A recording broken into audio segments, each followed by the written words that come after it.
नमस्कार मित्रांनो, लग्नानंतर होईलच की प्रेम ह्या मालिकेच्या आजच्या एपिसोडमध्ये इथे नंदिनीचे वडील नंदिनीला भेटण्यासाठी घरी आलेले असतात आणि नंदिनी आता बाबांच्या गळ्यामध्ये पडते आणि त्यांना गच्च अशी मिठी मारते. नंदिनीचे वडील म्हणतात, मी माझ्या दोन्ही मुली आई होणार आहेत, हे सुखच जगावेगळं आहे. मी आज खूप खुश आहे.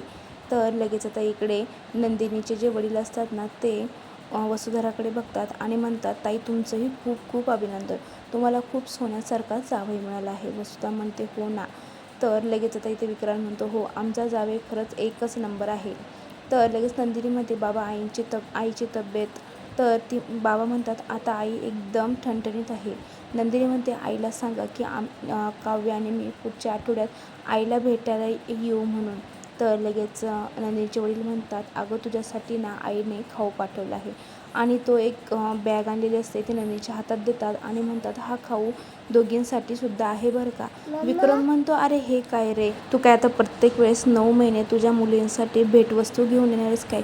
तर सगळेजण ह्यावरती हसायला लागतात. ते म्हणतात, नाही रे, मुलीसाठी थोडंसं काहीतरी, बाकी काही नाही. तर विक्रम आता इथे नंदिनीच्या वडिलांना म्हणतो, आज काय आणलं आहेस तू.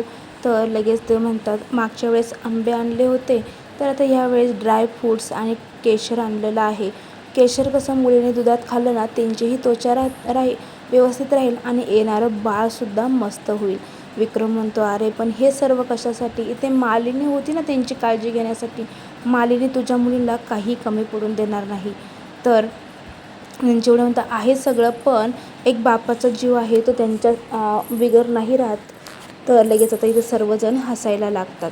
तर आता लगेच नंदिनीचे वडील काव्याला म्हणतात, पार्थ कुठं आहे. तर काव्या म्हणते पार्थ यांची ना त्यांच्या क्लायंटबरोबर मीटिंग चालू आहे, म्हणून बाबा ते खाली येऊ शकले नाही, बाकी काही नाही, येतीलच ते.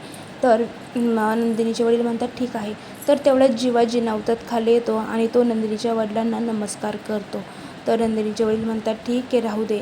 तर आता जीवा लगेच थोडासा निगेटिव्ह ह्यानेच म्हणतो, माझे मित्र माझी वाट बघत आहे बाहेर, मी आलोच. तर नंदिनीचे वडील म्हणतात, अरे थांब ना 2 मिनटं. तर जीवा म्हणतो, काही नाही बाबा, मला थोडंसं काम आहे.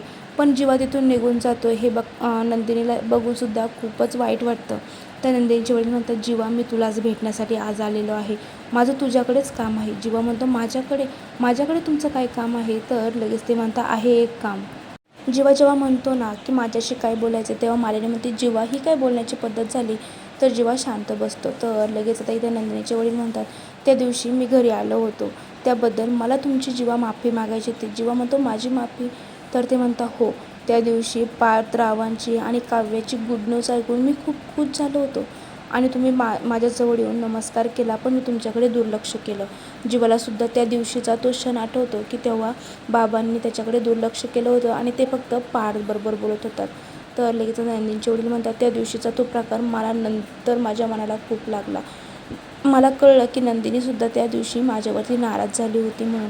पण सॉरी, त्या दिवशी माझ्या मनामध्ये तसं काहीही नव्हतं.